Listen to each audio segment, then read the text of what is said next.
I'm all in on these 15 players. Welcome, football fans and fantasy freaks. It's Mitch here. With the 15 players, I'm betting my entire fantasy season on.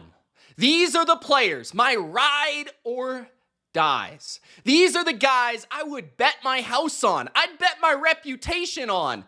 And I am betting my money on in 2025. Before I get started, Gronk spike the like button, show some love, and if you want more fantasy content here on Money Mitch, then like the video. That's the only way I know. Also, let me know in the comments your ride or die, your player that you would bet your house on. You would bet your reputation. You would bet anything on this player smashing in 2025. Let's get it started. And for legitimate proof that I am actually betting on these players, I have percentages from my best ball teams on Underdog Fantasy. Okay? I will also be talking about leagues that I have yet to draft in, the positions I'm picking at, and the players I'm most likely to select. So those players are also included in this video. And it kicks off with the one, the only, the controversial. But if he stays healthy, if he's on the field, and if he plays, he's going to win you your league. And I'd really suggest betting on Christian McCaffrey in 2025.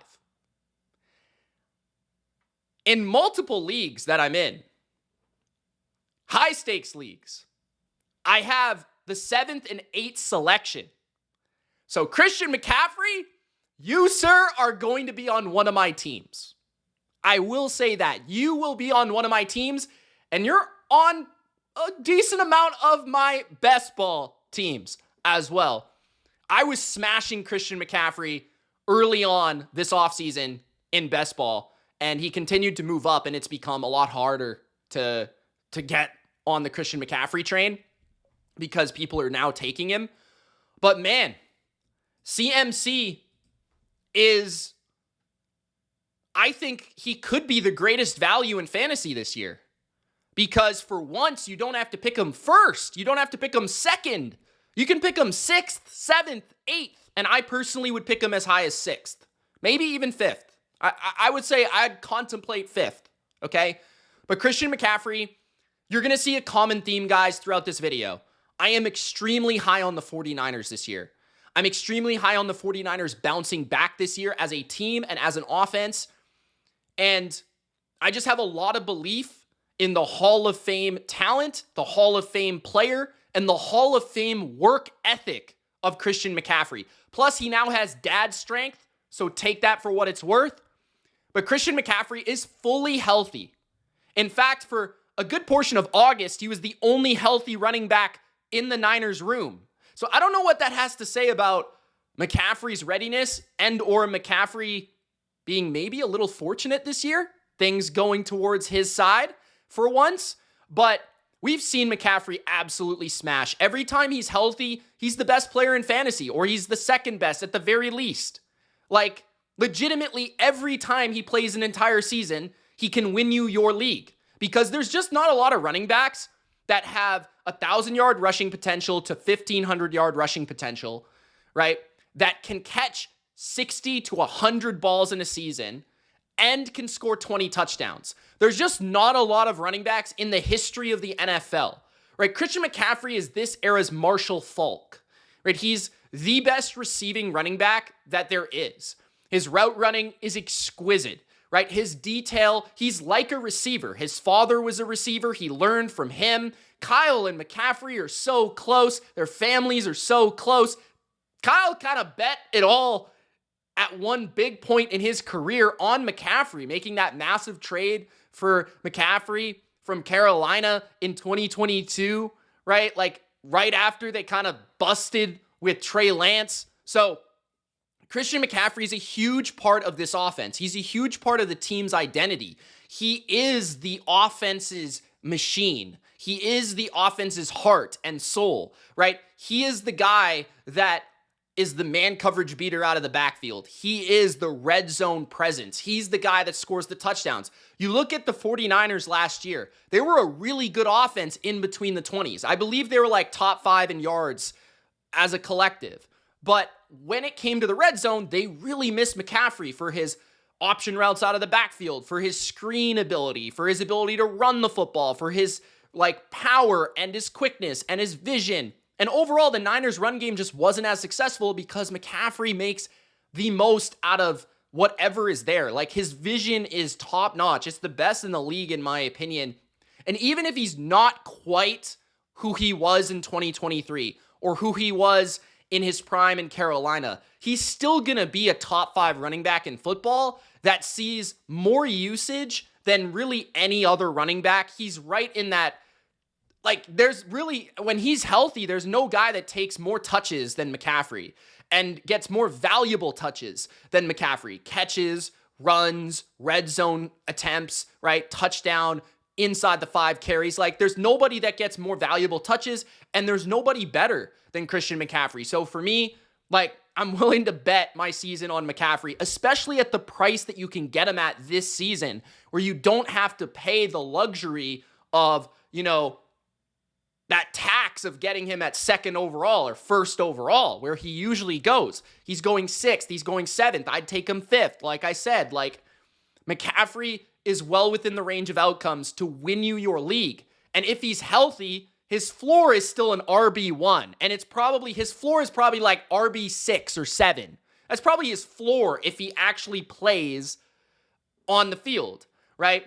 So, yes, there's injury risk, but like I say all the time, there's injury risk with every running back, right? So take the risk on McCaffrey. After a down year last year, he's bound to bounce back, and I do believe so that the team will as well.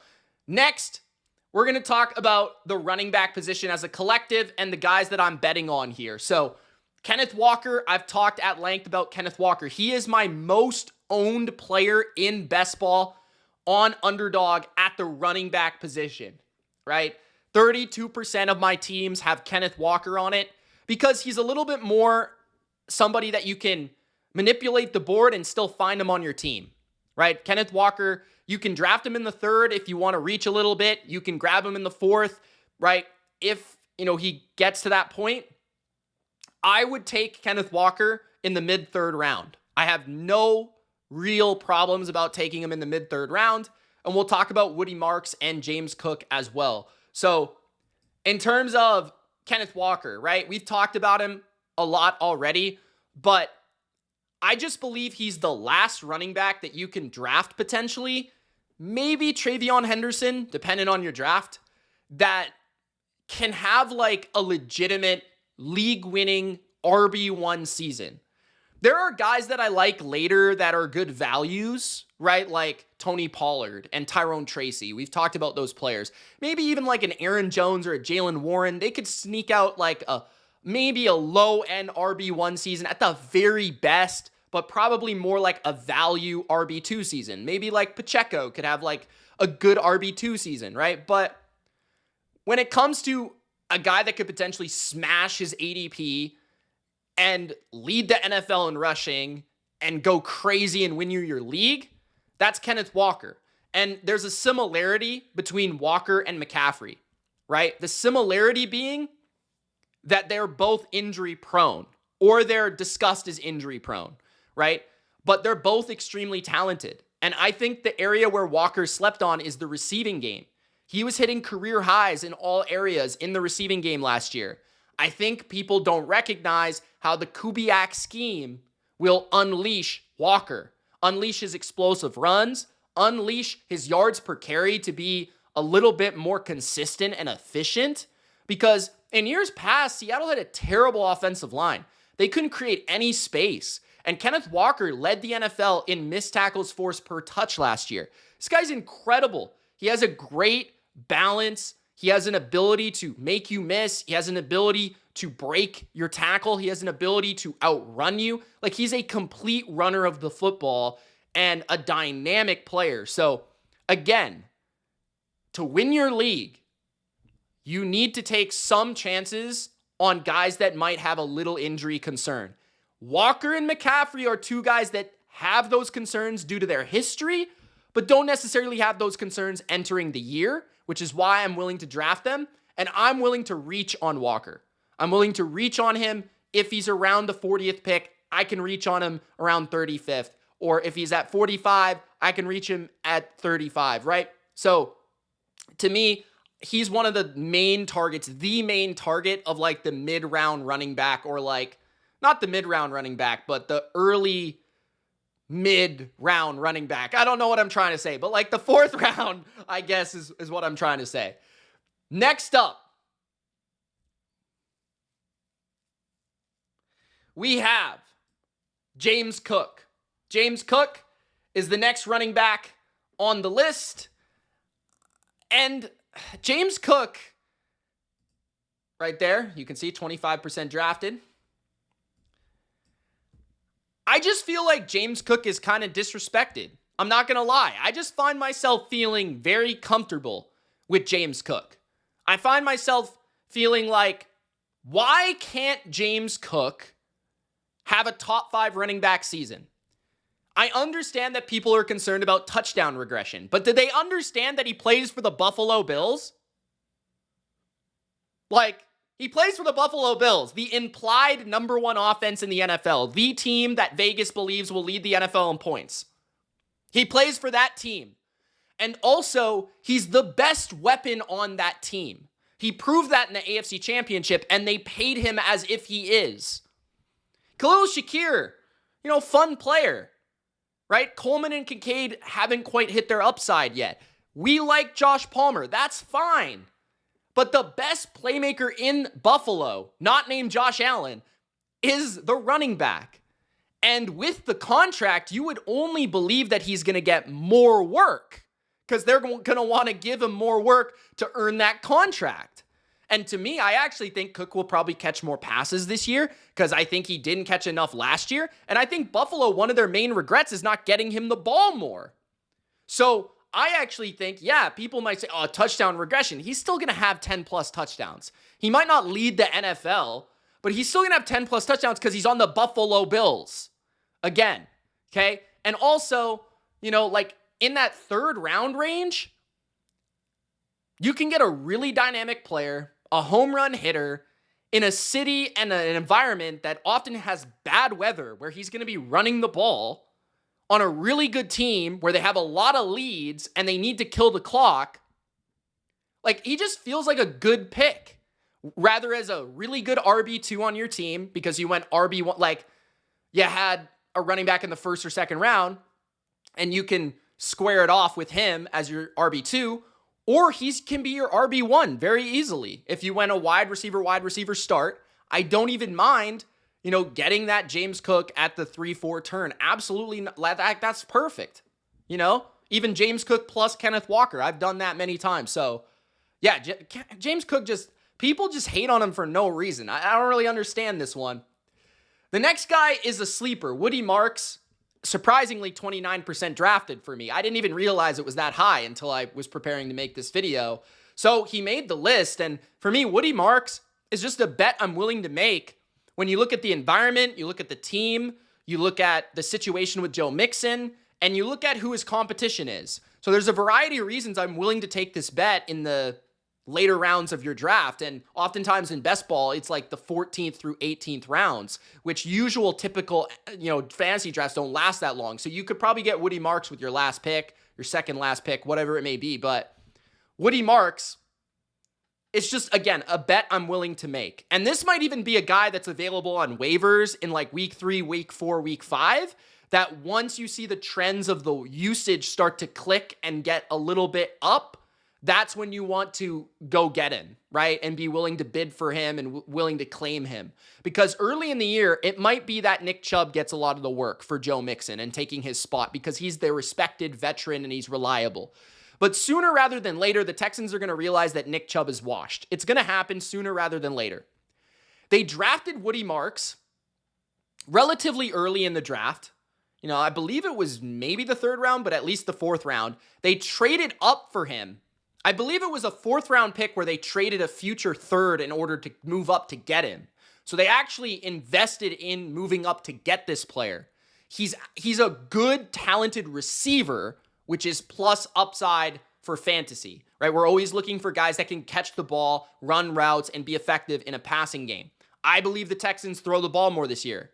Okay, I believe that CJ Stroud, without Joe Mixon, with the receivers that they've added, Kirk, Higgins, Noel, and then having Nico Collins, Dalton Schultz, they're going to throw the ball a lot this year. So I think Woody Marks has an opportunity to play more because of that.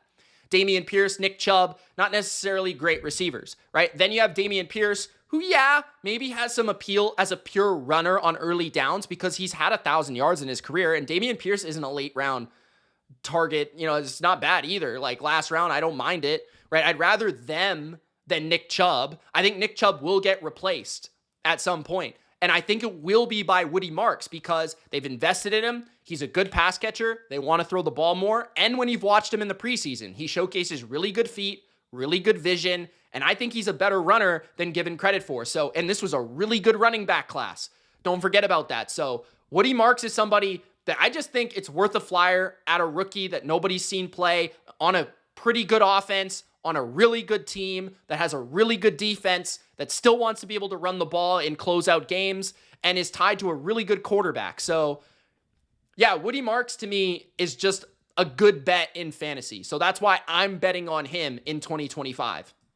Now, let's transition to the quarterback position. And there's 2 quarterbacks I wanted to highlight. That's Drake May and Brock Purdy. Drake May is 39% owned and Brock Purdy is 22%. These are 2 guys that I'll be picking quite often. Obviously, Drake May, heavily invested in my guy at 39%, but he's just very easy and affordable to get in these drafts because he goes, after the main starters typically. And usually one of my strategies this year has been to just wait for Drake May and stockpile running backs, receivers, and tight ends on my team because I do have strong belief that Drake May is going to be a QB1. So let's begin with Drake May. And I've talked about him many times already, and I've talked at length, and I believe Drake May in real football is the next elite quarterback, right? We all talk about who's the next elite quarterback. I believe it's Drake May. When you look at his skill set, he's got a strong arm. He's got a great deep ball. He's got all the arm angles, right? He can be effective from inside or outside the pocket. He's extremely creative and patient, okay? He's poised. He's big. He's strong. He's an effortless mover. There's numerous plays last year where he's under pressure where he easily outruns defensive ends in the NFL, easily outruns linebackers to a first down marker. He is fast. He's quick, right? And he's very, very, very confident. And you combine that with improved receiving core, Stephon Diggs, Kyle Williams, Mac Hollins to go with Demario Douglas, okay? The tight end position being very solid for them, Henry and Hooper. The offensive line, 4 new starters. And the starter from last year was the best of the bunch, Mike Onwenu. They drafted, Will Campbell at left tackle. They brought in Morgan Moses at right tackle, very reliable, right? And they've got Josh McDaniels, a real good offensive coordinator who's going to set up Drake May with some more designed runs, with more play action. And I just think this team and this quarterback are going to take off in a big major way. I've said before, I've ranked him inside my top 12 quarterbacks. I'd be willing to take him inside my top 12 as my starter to begin the season. And you can get him at a very affordable rate. On average, he's the 16th quarterback off the board. I think Drake May is a guy I'm willing to bet on. Absolutely. I'm just willing to bet on the guy that I believe is going to be the next great quarterback, whether it be fantasy or real life. Then Brock Purdy.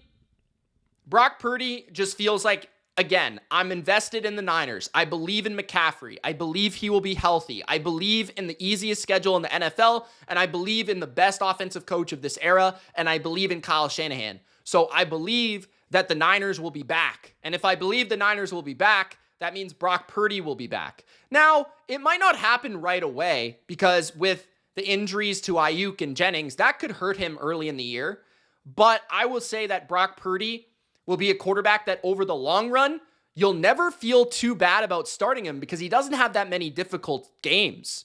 His schedule is very easy this year, and I think the Niners will have a top 5 offense.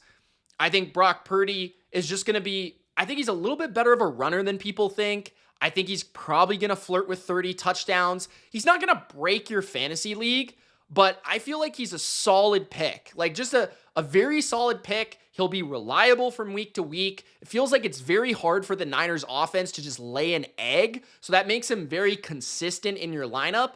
Unlike some other quarterbacks, like let's say Kyler Murray, who's similarly drafted to Brock Purdy. So he doesn't have the ceiling of some other guys, but he goes in an affordable rate. He's oftentimes underrated, and he's in a very good offense. So Brock Purdy is just a nice option at quarterback. Now to the wide receiver position. These are my most owned wide receivers. We have Demario Douglas, Josh Downs, Ricky Pearsall, Keon Coleman, and then I included Drake London because although he's not technically a top 5 most owned receiver, he's a second round pick that I have at 20%. That's a lot. That's a high percentage for a player that goes in the second round, guys. So yeah, that's a pretty high percentage of teams that have Drake London. So these are the guys I'm betting on at wide receiver. Let's break it down. Now there's one that I have not included here. And I mentioned how I have the 7th and the 8th pick in 2 of my 3 drafts. The other draft, I have the 4th pick, which I'm hoping for Jahmyr Gibbs. I'm just going to throw that out there. I'm hoping for Jahmyr Gibbs, but I could be swayed to Bijan. I could be swayed to CeeDee Lamb. Okay, I'll be taking one of those players 4th.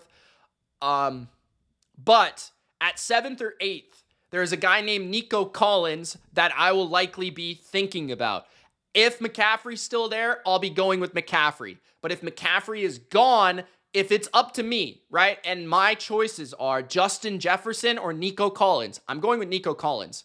So that's a pretty big bet, right? I'm betting over Justin Jefferson to take Nico Collins. And I believe Nico Collins will lead the NFL in a statistic, and I think it will be receiving yards. I think he's a dominant player, right? On a per route basis, he's been the number 1 fantasy receiver. He was last year, okay? He's been number 1 in yards per route run over the last 2 seasons. And he's also been the best receiver against man and press coverage the last couple of years. So Nico Collins is an absolute dog.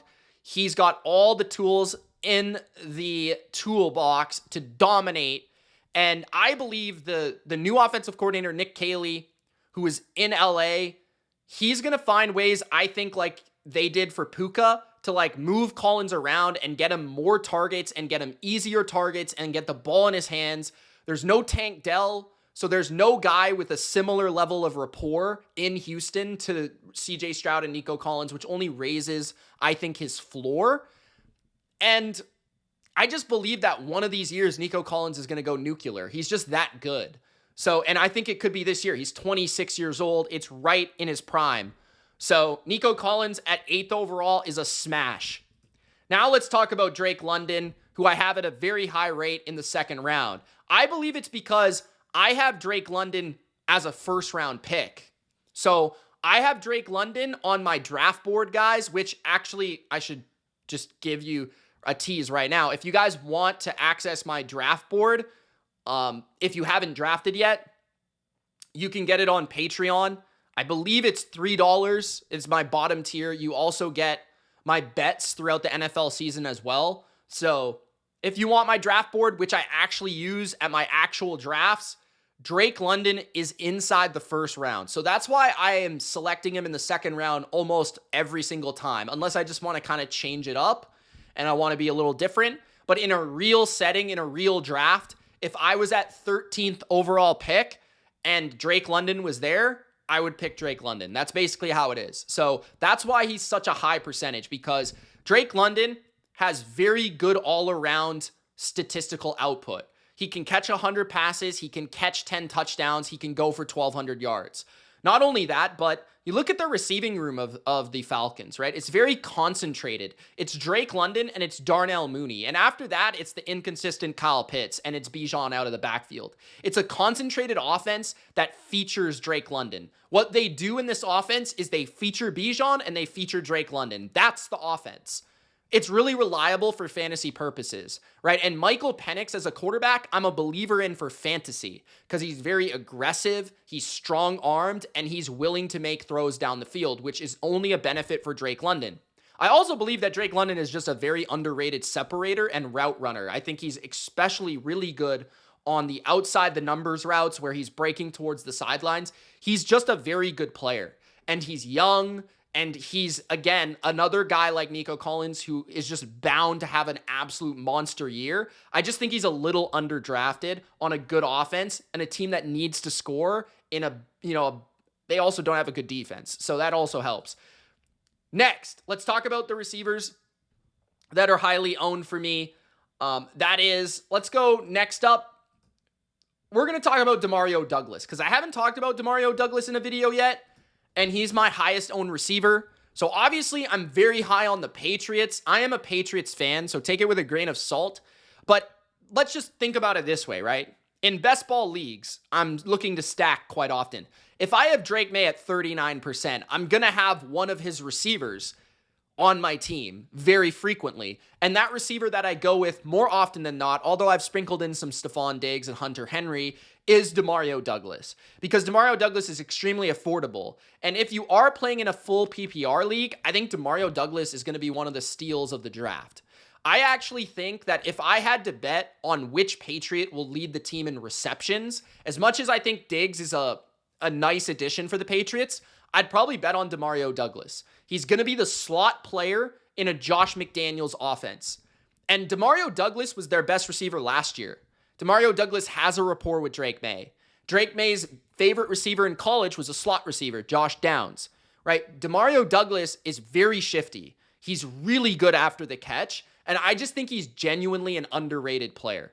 He's very crafty with his routes, and he separates against man-to-man coverage. So Douglas is a breakout player that I don't think is being discussed that way. I expect him to catch 75 plus balls this year. I really do. I think he's a good football player. So Demario Douglas is a target in PPR leagues near the end of your drafts. I think he could be a receiver 3, receiver 2 in fantasy this year, and it wouldn't shock me. So that's why I'm picking him a ton this year. Next, let's talk about Ricky Pearsall. We've talked about him a few times already, but again, guys, one of the common themes of this video, pick the 49ers. So I have CMC, I have Purdy, right? Ricky Pearsall is another one of these guys. Ricky Pearsall, the environment suggests that early in the year, he's going to go crazy. Like, Juwan Jennings is still uncertain for week 1. He's dealing with a potential contract situation, contract dispute, and an injury, right? And they need one of their receivers to step up. And I think Pearsall, because of that, Kyle's going to find different ways to align him outside, inside, motion. I think a lot of what he's going to do with Ricky Pearsall is using him in motion. And I think Pearsall is extremely good in terms of his ability to ramp up speed and then, catch the football on the move and get yards after the catch with his speed. That's something we saw later in the season last year. Like, if you look at the Lions tape, Ricky Pearsall was torching the Lions on Monday Night Football late last year. And that was a lot on those, motion routes where he would get that speed and break and separate and get the ball. He's shifty after the catch. He's got great hops. He's got fantastic hands. And he's really honed in on his details in training camp. He's built a great rapport with Brock Purdy. I am banking on Ricky Pearsall breaking out this year. Keon Coleman is another guy that I think can break out. And again, these guys are in the range of where I am betting on breakout receivers. Keon Coleman is a second-year receiver who had an up and down, but not bad rookie season. He had some promising output. He was the most targeted guy in the red zone for Josh Allen, and I believe he will be by far that guy this year. I like him more in half PPR leagues because I don't think he's a volume sponge. I think that's more so Khalil Shakir, but he is a touchdown monster, and I think he is going to have many games where he has like explosive gains, a touchdown, 4 catches for 90 yards and a score, something like that. I think he's going to have a really big year. Dion Dawkins went at length talking about how Keon Coleman is a different person this year. He's developed. He's matured. He's going to be the guy this year. Dion Dawkins has been talking about it. The beat reporters are consistently been talking about how Keon Coleman has been very good in practice. He's been the red zone target for Josh Allen. He's the guy, they've really worked on their back shoulder fades and all that sort of stuff. Keon Coleman has a huge frame, a basketball background, long arms, large wingspan. He can go up, he can catch anything in his vicinity. So he's a guy that the Bills need to break out, and I think he probably will this year, especially if they want to make the Super Bowl, which they do. Josh Downs is the final name I'll mention here at wide receiver. Josh Downs just feels like somewhere between a good floor and a good ceiling for the pick of where he goes. He goes like too late, in my opinion. And in full PPR leagues, he's a target monster. He is the best in terms of yards per route run on Indianapolis. He's the best in terms of yards per, target, all that sort of stuff, like target per route run, every single metric. Josh Downs is just a really good route runner. He's also really good at finding space against zone coverage. He's fairly shifty after the catch. He's just a sneaky good player that really works in the main area of the field, that middle of the field where Daniel Jones loves to operate. Daniel Jones is not a downfield slinger of the rock, right? Alec Pierce is not going to have a huge benefit like he did with Anthony Richardson. This is going to be a Josh Downs, Ty Warren-centric offense with some Michael Pittman, but I think the only thing that really hurts Downs is that he has a lot of competition. But other than that, I think he could be the guy that leads the team in receptions. And I think he's just, again, he's the right age. He's like a year 3 receiver. He's with a quarterback that loves to use the slot receiver. Think Wan'Dale Robinson. And he's in a fairly decent offense with a fairly decent play caller that knows how to use him. So Josh Downs was also very good last year in games where Richardson didn't play. So he's the biggest beneficiary of not having Anthony Richardson. Now let's move to the tight end position. I've got 3 names for you here.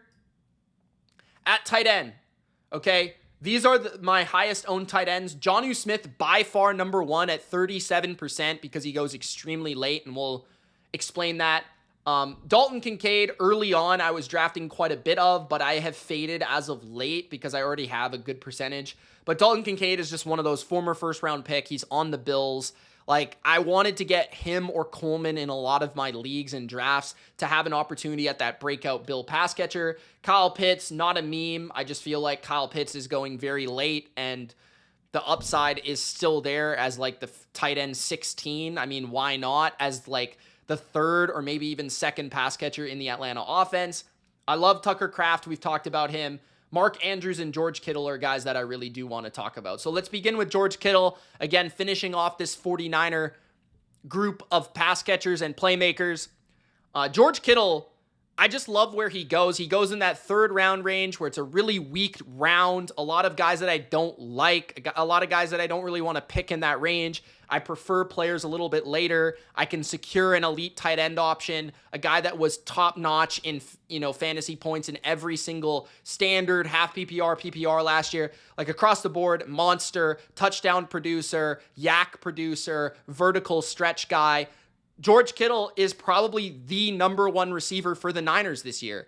Ayuk is injured and returning from injury. Jawan Jennings dealing with all the stuff we've talked about. And then Ricky Pearsall is still needing to prove himself. I really do like Ricky Pearsall, but George Kittle's a Hall of Famer. So if I can get that at my tight end position, after McBride, after Bowers, and people are sleeping on George Kittle because maybe he's a little bit older, I like George Kittle where he goes in drafts. It's really that simple. Mark Andrews, people are down on Mark Andrews this year, but when you think about it, last year, he had an injury that he was returning from. He had surgery, and then he got in a car accident. Like, a lot of bad things happened to Andrews, which caused him to really fall off in terms of his physical capability.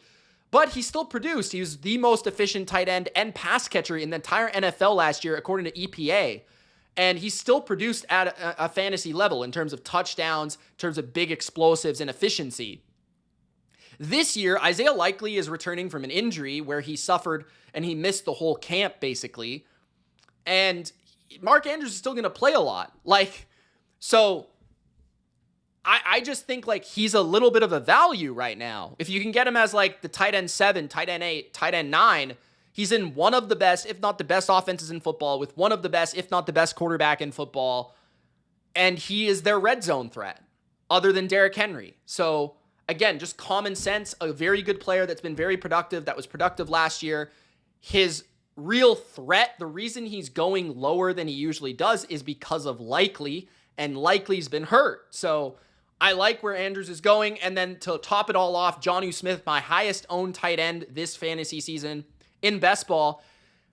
It's because Arthur Smith loves Jonnu Smith. He has a crush on him, right? Like, he's traded for him how many different times? He was in Tennessee with Jonnu at the beginning of his career where he had his breakout season, right? And then Jonnu ended up going to New England, and he wasn't as good in New England, right? Then he went to Atlanta, where Arthur Smith was the head coach. He traded for Jonnu Smith. Jonnu had a bit of a resurgence in Atlanta. And then Jonnu made his way to Miami, right? And then Miami actually gave him his best season ever. So some common themes here. Jonnu is going as like tight end 21, 20, 22, right? On a lot of platforms. He was literally a top 5 tight end in fantasy last year. He had 80 plus catches last year. In PPR, he was gold, right? And a lot of that came because of his screen production, all that sort of stuff. But he's coming off the best season of his career. He's with a coach that loves him, adores him, wants to feature tight ends, wants to have 2 tight end formations as the base personnel with him and Pat Freiermuth. And Jonnu is like the second most explosive option in the passing game outside of DK Metcalf. He's the guy that's going to be fed a lot of these screens and, makeshift plays. Like, it just feels like a guy that you can get for free that literally last year he was one of the steals and sleepers of fantasy, and he's with a coach that really likes him. It just doesn't make a lot of sense. So in a weak position, I'm willing to roll the dice on Jonnu Smith. Those are the players that I'm betting on in 2025, guys. I hope you enjoyed this video. If you did, spike the like button and subscribe to the new channel, Money Mitch. A lot more fantasy and betting to come. We'll see you soon. Peace.